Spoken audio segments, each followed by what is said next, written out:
Hello everybody and welcome back to another video on the channel Shadow the First. Today we're looking at and ranking tier listing the entire Nocturne faction legendaries in Watch of Realms. Last video was the Watch Guard and I did mention that I plan to make this a series and it worked out, right? The video kind of did well, like better than I expected. So here it is, the Nocturne 2025. Without further ado, let's get right to it. As I mentioned before, if any new units are added in the future, because like they're gonna add units every 2 weeks, like an average of every 2 weeks, and if one of them just so happens to be a Nocturne, well, this video is just not gonna cover it because we have no idea of who's going to be released in the future. So if they release and you're watching this later, like down the line, so if you're watching this in August or something, please comment down below, because like I don't plan on quitting the game, so I would just tell you my honest opinion and like various placing. So let's get to it. First of all, we're going with Brokkir, and Brokkir, it's solid, right? Everybody knows Brokkir is amazing, especially for GVG, right? Brokkir, in case you don't know, has a ult that freezes him, so that's kind of like good because it's not just a shield, it's actually like freezing him, right? That means that against enemies that give the, what's the name, like the Winter's Bite, he's basically gonna nullify it, because Winter's Bite, in case you don't know how he works, is just reduces your attack speed, then at 3 stacks it freezes your units and enemies can walk through it. However, how Brokkir works is he just freezes himself but doesn't allow enemies to walk through, so basically he resets the Winter's Bite. That's like unintentional, but it just works and it just makes sense. So it's just amazing. He's really good for GVG. He has anti-death, he has damage reduction. On ult, he has 30% damage reduction, which is the record, tied with Twyla. And I think Gon also has damage reduction, but I don't really know. Isolde also has damage reduction. Well, yeah.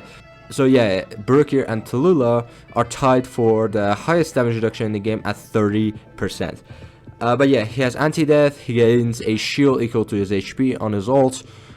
He freezes enemies when they attack him, so like even more CC, and yeah, he's just an overall good unit. Watch everything you want from a tank. The only problem that he has is preventing like him from getting the S tier, is the fact that he cannot increase his block. His exclusive, right? I don't remember his name, like Northern Helm, something like that, right? I'll probably put it on screen. But yeah, that thing also increases his block by 1, so you don't have to put him in a Bastion ring. However, like yeah, it would have been nice if he like increased his block by 1 on his ultimate. Also, did I mention the fact that he has the record for the highest base HP in the game? A2 Brokkir gains another 1200 HP, so it surpasses was the name Jeera, which we'll get to in a sec. So he at A2, right, if we include all the vacancies in the game, he has the highest base HP in the entire game. Next up we have Elddr, and I plan to like just talk about lords via the unit they are. So like, you know, the lords are gonna be good, right? But as a unit, Elddr is C tier, right? Simple reason, he has a single block, right? And for single blocks there are a million bitter fighters. He's just a fighter in a faction about healers and defenders, right? So he's not like benefiting from that at all, right? He has good base HP, so he can like kind of act like a tank as well. So he's basically like a bruiser, something similar to Abomination. Thing is, he doesn't do that much damage, right? He doesn't have any range, he doesn't do that much damage himself. And overall, as a unit, he's not that great, right? If I pull him, I'm going to be very sad. He's just honestly one of the 2 bad ancient exclusive legendary lords. So I'm sorry, he had so much potential, but he's just not gonna do it, man. He's just not gonna cut it. He just doesn't do damage. Like, he doesn't do damage, he doesn't tank. He's basically Abomination if he only was single target. Like, imagine Abomination out of his ult, and that's basically this guy. So Abomination I would prefer over this guy. Next we have Nocturne, and Nocturne, oh my god, Nocturne is insane, right? I'm not gonna put him in S tier, I'm gonna put him in A tier actually, right? But Nocturne, I underestimated him. Not by much. I knew he was going to be good, but not that good, right? In case you don't know, Nocturne increases his ult, he increases his range during his ult. Nocturne does true damage. His exclusive makes him do even more true damage, so increases his odds of doing true damage. And also, his attacks are massive, right? Every single hit that he does, especially during his ultimate, feels like a slap, I'm talking like 500,000 magic damage in a single hit. He's a single target mage, dual faction, and that's like the theme that you're gonna see in a sec, right? Every good DPS from Nocturne is dual faction, and they get their power from the second faction, so they're part of the Nocturne because why not, right? The only reason they made him a Nocturne, right, is because it's like similar to, I think it's the Irish like druids or clerics. I think it's druids, right? The Irish druids and stuff, right? And Nocturne, in case you don't know, is all about the Norse mythology, right? Like, look at this. This is a literal Valkyrie, right? And basically this thing is like an Irish like kind of druid thing, so it like makes sense for the whole Viking theme, but he doesn't benefit from the faction at all, right? Some units such as Valkyra, right, we'll get to her in a sec, but like benefits from the shield the faction gives out, right? However, he doesn't. By no means does he benefit from the faction. He can just be boosted, that's it, right? His synergies are all from his other faction, right? Especially when it comes to like having the true damage factor, right? Well, we don't want to get into that, but yeah, basically he's a part Nocturne. He's mostly an Infernal, but he's a Nocturne, so he's being ranked there, and he's really good, right? He hits like a truck, he hits heavy, and he's satisfying to use. Like, he's really satisfying to use. Not to mention in Faction Trials, the extended range, which kind of looks niche, also like helps out because like you can clear the top right on his ult, but like on normal basic attack you can't. But yeah, he's really useful. I have no complaints if I pull him, even if I'm like going for, let's say if I'm pulling for Sun Wukong, right? If I get Nocturne, I am not complaining. Even like I have him, and like if I get copies of him, I am not complaining, right? He's like really satisfying to use and has a place in my heart. Not to mention his animation looks dope. Next, we have Gwendolyn, and Gwendolyn is a unit that I've been anticipating for a very long time, right? Gwendolyn is the only, I believe, right, the only non-recent limited time unit that has only appeared once, right? And that was the Last Christmas. Okay. And basically, I'm still like holding out and hoping that somewhere at the end of January we're gonna get a banner for her, because I really want her, right? Thing is, she doesn't heal, she doesn't buff, but she shields, right? And that's the thing with her. She is not useful, and she's not a good healer, she's a good shielder. And it's really nice when paired with someone like Valkyra, which increases damage based on shield and increases her ult based on shield. But yeah, basically, Gwendolyn, amazing, right? Amazing shielder. That's it. She's a healer with vortex range that gives out shields, right? Really niche. Is she useful? Do I want her? Yes, because like what she does is very niche, and like even though I have cleared the entire gear dungeon 1, I still want her. She's really dope. But yeah, basically it would be really nice if I could get her. If not, oh well, she gets a solid B tier. Next up we have Sadie, right? And Sadie, I know many people like swear by her and like, oh my god, Sadie's amazing, right? In reality, Sadie is just a Dolores range healer that gives out damage reduction, right? That's it. She gives out damage reduction on ults. She gives a decent amount of healing. Is it enough to sustain your entire unit? No. Isn't enough to keep them alive for the content such as, I don't know, Guild Boss 1? Yes, but why would you want to use her there? The damage reduction isn't useful. So she doesn't have that many niche uses. The only thing that I can like think of is probably like Gear Dungeon 2, Gear Wraith 2, and maybe the Soleil boss fight. That's it. I don't have any other idea of where you want to use her, like as an like an IDO like a healer. There's so many better options. So I'm gonna put her in B tier because I know that people are gonna flood the comment section like defending her. However, there's really nothing to it, let's be real. Next up we have Krodor, and we have actually a banner coming up this weekend for Krodor.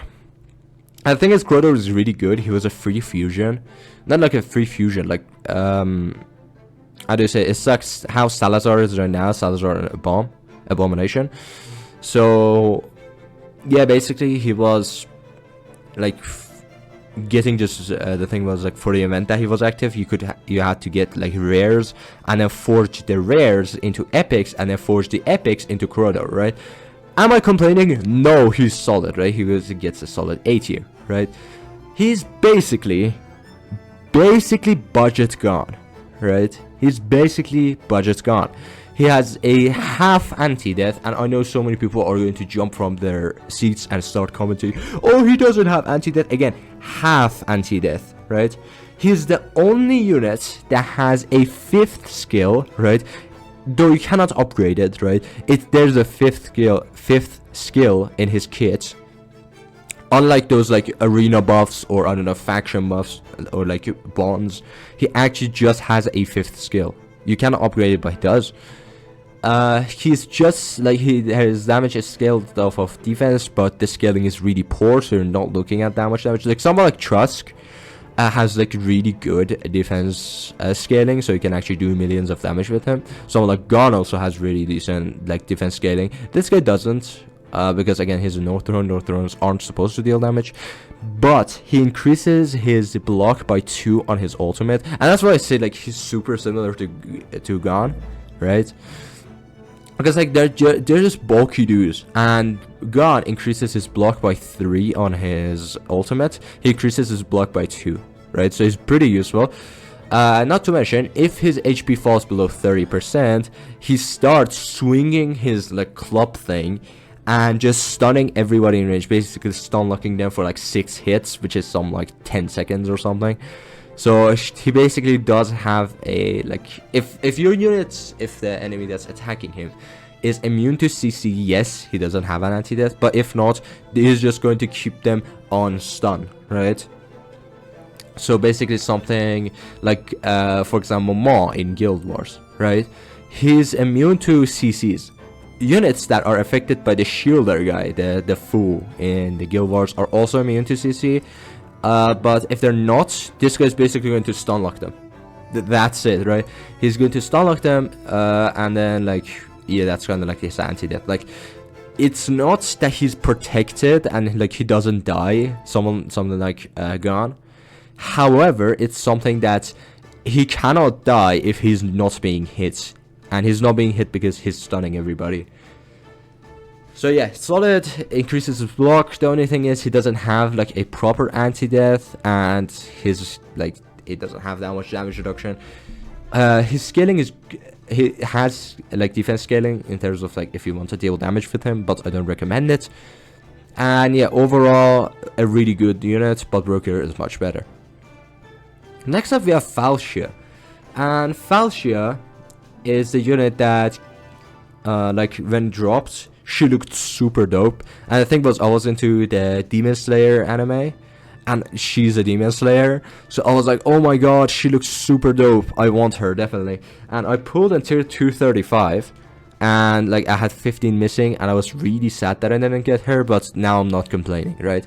She's not that great, and the same principle of Elddr applies to her, except that she does a bit more damage. And the biggest problem with her kit is the fact that she doesn't have a natural rage regen, like just active rage regen. She's the only unit to not have it, so she has to receive hits or do hits or artificial rage from someone like Hollow or Elowin. So if she stays there, she's not gonna get her ult up. She's just gonna stay there, right? Her ult is just like a very rapid amount of attacks, something similar to Yovar, Sun Wukong, and Salazar. But basically, she doesn't do that much damage. And also, not to mention that her damage is going across like physical and magical. And I think she did true damage. I'm not sure. But the thing is, like, her damage is just like splayed across like both physical and magical, and people think that's good, but no. Against enemies, basically, if any enemy in front of her has any form of resistance to either, you think that she's gonna do damage either way. No, she's just gonna have her DPS halved. So yeah, you're not looking at much, not to mention that she doesn't increase her ultimate range. She's a single tile range fighter. Same like principle applies to Elddr. But the thing is, Elddr deals even like less damage than her, but yeah, she doesn't deal that much damage. There's no reason to use her. There's basically no reason to use her other than to flex that, hey, I have Falscia, oh my god, yeah. Next we have Jeera. And Jeera, oh my god. Jeera is amazing. I think she's the first S tier we're going to have in this list. Basically, Jeera is a Nocturne Arbiter mix, and you know that Arbiters are always good. Jeera is a single tile fighter as well, but this is like the example, like if we want to like compare someone like Falscia or Elddr to someone like Jeera, this is the example of like single target of single tile done right. She does amazing amount of damage. She eats radiant erosion. She literally just like consumes it and deals even more damage. She has HP scaling, so she does damage and then does even more damage if her HP is high. She's just really good. She's just a solid hitter. Like, just look at GB2. She's a really good unit. I have no complaints about her. And not to mention she's an Arbiter, which pairs nicely with someone like Paredes. But yeah, basically, she's just a really good damage dealer. As I told you, every proper DPS from this faction is dual faction, and they get their DPS from their second faction. She gets her tankiness and her HP scaling from the Nocturne, but she gets her damage from the Arbiters. So yeah, she's getting the solid S tier. She's really good. Next we have King Harz. And King Harz, I'm really thinking like if I should do it or not. I'm gonna actually do it and put him in S tier, right? Maybe it's too much. I'm gonna put him, it's really between A and S, right? I'm gonna put him in A tier, okay? I'm gonna put him in A tier. And the thing is, King Harz gives shields. He freezes enemies on attack. But the thing is, like, he needs shields to work, right? King Harz, I'm not talking about the fact that he's like the better version of Elddr, right? Because you're not looking at damage for Elddr, you're looking at tankiness, and he has tankiness. The only thing is that he's the tankiest unit in the game if he has a shield. If not, he's folded like a paper. That's basically it. Pair him with a Vortex, pair him with a Gwendolyn, and oh my god, he's never going to die. Basically, his entire kit is about either freezing the enemy or shielding himself. I believe, like, for the longest time, the two tags that he had were literally shield and freeze. That's literally all he does. He freezes like the enemy. On his A1, he gives a shield equal to like something like, I think 70% of the max HP of all the allies in a 3x3 range. So he basically gives one of the strongest shields you can get. Not to mention, like, Gwendolyn is really good at giving shields too, but that's like her function. He literally does it on her ult because why not? By A1, King Harz is going to be pretty tough to get. I was unlucky enough to get him. I was lucky enough to get him, but I'm not complaining. If I get him, will I be sad? Yes, because that could have been another lord, like a better one, probably one that I didn't have before. But I'm not complaining. Like, he's really good. He's solid.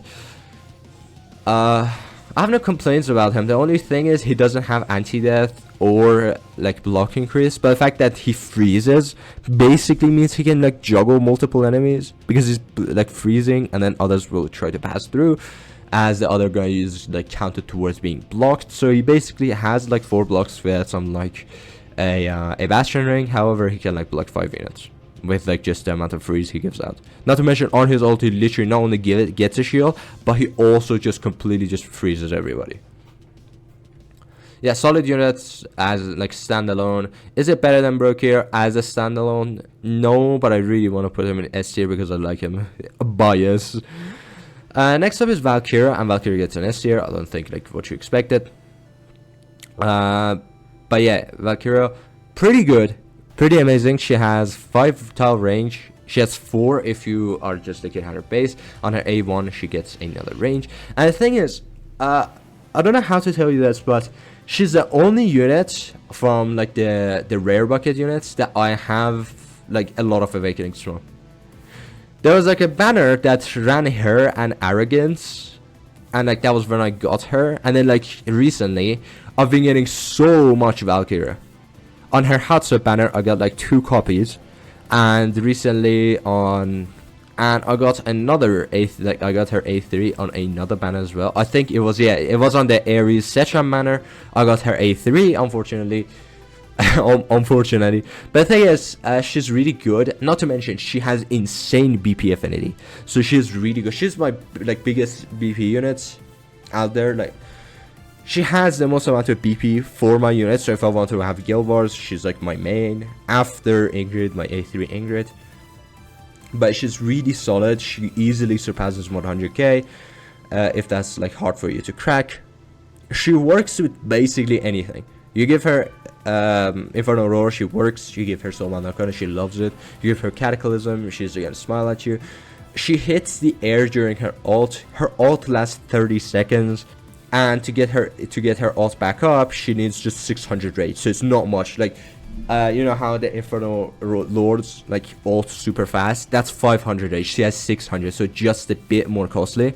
So she's constantly gonna be having just ulting. She doesn't pair that nicely with the Arbiters, simply because before the Arbiters existed, she was just a Nocturne unit. But now she also like pairs up nicely. You can use her, even though she's AoE, you can use her in single target arena with an Arbiter comp. I have just nothing against her. In fact, if she could hit the air, she would have been like the most amazing unit in the game. But on her ult she can, but like on basic she cannot. She increases her range on her ultimates to up to 6 tiles if she has a shield, and the more shields she has when she casts her ultimate, the more damage she's gonna get. So absolutely bonkers, no complaints there. She's amazing at what she does and completely relevant even until very end game. Next we have Shamir. Shamir is D tier. Shamir is like, I really like him as a character. I feel like he should have had better multipliers to actually like compensate for like his poor design. But the thing is, he's basically a Marie if Marie was really bad at CCing but did a little bit of damage. He's just a really bad damage dealer, and he does have CC, but the CC isn't that great, right? I tried so hard in so many Guild Wars seasons to make him work in any content, but no content needs him except faction trials. And the fact that the reason behind that is because the entire faction has 4 mages by this point, and you need 3 mages to pass one of the stages. For the longest time I tried to make him work, however he just doesn't. I'm sorry, he doesn't deal that much damage, and he gets the D tier. It just breaks my heart to see him being placed here, because I really like him as a character. The concept is amazing, the animations are clean. However, he just doesn't do that much damage, and unfortunately has to get the D. Next up we have Ardea, and Ardea is probably the best unit of the faction, right? And I don't think anyone's gonna like argue with me if I put Ardea here. And the thing is, Ardea, I underestimated her when she released. I was like, okay, that's just another chaotic. I think it was like a year and a half back when she released. But the thing is, first of all, she has the highest base attack in the entire game. She is a Nocturne slash chaotic unit. But the thing is, her Nocturne scaling doesn't really work. Again, like, look at this, right? These 3 are all DPSs from Nocturne that are dual faction, and they do proper damage. Everybody that isn't a Nocturne, like you're gonna see in a sec, I'm gonna put him here, but basically, like all the just the single Nocturnes are going to be down here. But yeah, basically, she's really good. She doesn't hit air, but that's fine. She burns, she bleeds, she reduces defense, she gives the biggest damage out there. She's just really good. Not to mention, like, she has bonkers base stats, and she has really good multipliers. There's no complaining about, like, if I put her here. She's really good, and she's so good at what she does that even though she's AoE, if you put her in single target comps, she works perfectly fine, right? No one's gonna complain if I put her here as the best S tier unit of the faction, but yeah. Last off, we have Glacius, and Glacius, someone like Fastidious really hyped him up.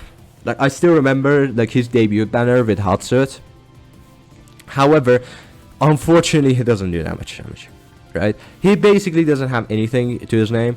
He gives freeze on his attack, but no. Like, even the freeze, like, you expect CC, but no, he's not gonna CC. He doesn't deal damage, he doesn't CC. He's basically Shamir. He's basically Shamir, but instead of slowing the enemies down, he instead freezes them. So he's basically Shamir level. I don't think anyone's gonna complain if I put him here. I'm sorry, he looked super cool. He looks super cool as a design. But unfortunately he doesn't work out, and I knew he wasn't gonna work out. So people, please don't pull for him.